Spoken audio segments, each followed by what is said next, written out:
All right, guys, I'm going to let people kind of filter in here, and we're going to talk about Tropical Storm Joaquin and its impacts that it will have here to the coast and to our weather in general. Very complex storm system here. Tropical Storm Joaquin now is showing some rapid intensification here over the last few hours. And this is going to be a very, very complex situation, a very, very difficult storm to really kind of digest here and try and figure out exactly what it's going to do. One thing that we're battling right now is there's an area of high pressure off to the west of this system. We're getting a lot of northerly wind into the north side of this, and some shear into the north side of this, so it's kind of pushing the convection and whatnot off to the southeast portion of the storm. But more importantly, it's battling a little bit of shear right now.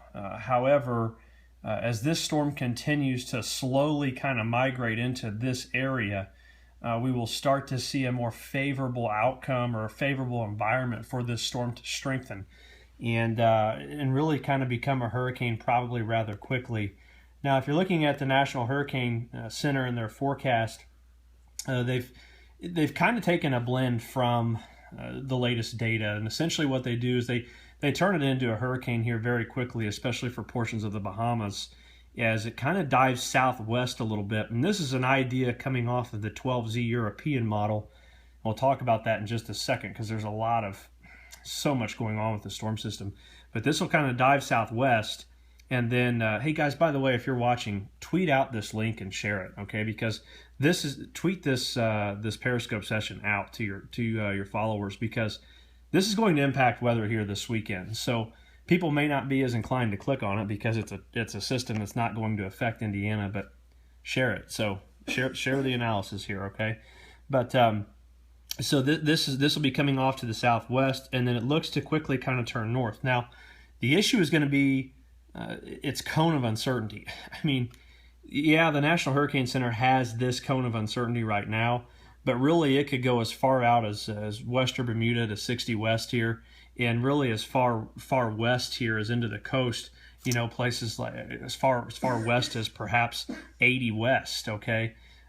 So the cone of uncertainty is really just, it's insane. There's a lot of uncertainty with this. Looking at the latest global models here, this is the 18Z plot for Tropical Storm Joaquin, where this could go. Note here that in the beginning of this system here, it's very, very slow moving, and there's a number of possibilities here for this storm to take. And we have a cluster of models here that are favoring the west coast, favoring the North Carolina, Virginia area, and then we have the GFDL and some of the GFS members taking it straight east, more of looks like a European blend. European model this morning did that. I'm going to tell you why it did that, okay? Because I don't necessarily agree with the morning run of the European model, and I'll show you why personally that I do not agree with that, okay? And then we'll talk about why the overall GFS, maybe JMA Canadian look might be looking a little bit more like a plausible situation. So we'll go here to the eastern United States, and most importantly, we need to capture everything that's going on right now. And one thing that's very important to note here, there are multiple areas of circulation going on. There's some circulation going on that you can't see just to the east of Joaquin here, and that's the remains there of Ida. And this here potentially is going to be playing tug-of-war, with this storm also playing tug-of-war with this trough. What I mean by that is, as this trough comes east, we're flirting with the potential of the trough picking up Joaquin. All right. Now, what the European fails to do here is it moves too slow. All right. So the tropical storm itself intensifies into a hurricane. The negatively tilted trough here in the southeast continues to move to the east. The issue that we run into is this storm is too slow. The trough can't pick it up. So what happens, either way you look at this situation, we're still going to get flooding rains on the East Coast. Strong negative tilt trough and a very strong return flow from the Atlantic. Low-level jet, a lot of moisture, unlimited amounts of moisture here coming in, and you're getting either way you spin it, you're going to get a lot of flooding. The issue with the European is the trough is not picking up the storm, okay? So watch as I go forward here with this. The trough, the negatively tilted trough deepens, and it's still very impressive, but look at what happens here. This actually, the Joaquin itself is taken out to sea, and it's going east. It looks to maybe impact Bermuda, and it could do it in the effects of a strong hurricane. But the trough here doesn't pick it up, and as we continue to advance it forward, you see that leaves. The trough comes back up the eastern coast of the United States and brings that rain. All right, that's the Europeans' idea. Okay, so now let's go over to the JMA, which is the Japanese computer model. All right, this happens to be a run I agree with. There may be some other meteorologists out there who don't. There's a lot going on here. All right, and let me take this out to a broader picture for you. This is a view completely of North America. All right, as this model initializes where we are today, here is Joaquin, obviously, okay? We're going to watch a blocking high move in to the north in about 3 days. Area of high pressure, got a hidden trough in here too. See this? This is a trough. All right, look at the trough in the southeastern United States, okay? Look at the center of circulation here of Joaquin. Another low out here in the Atlantic.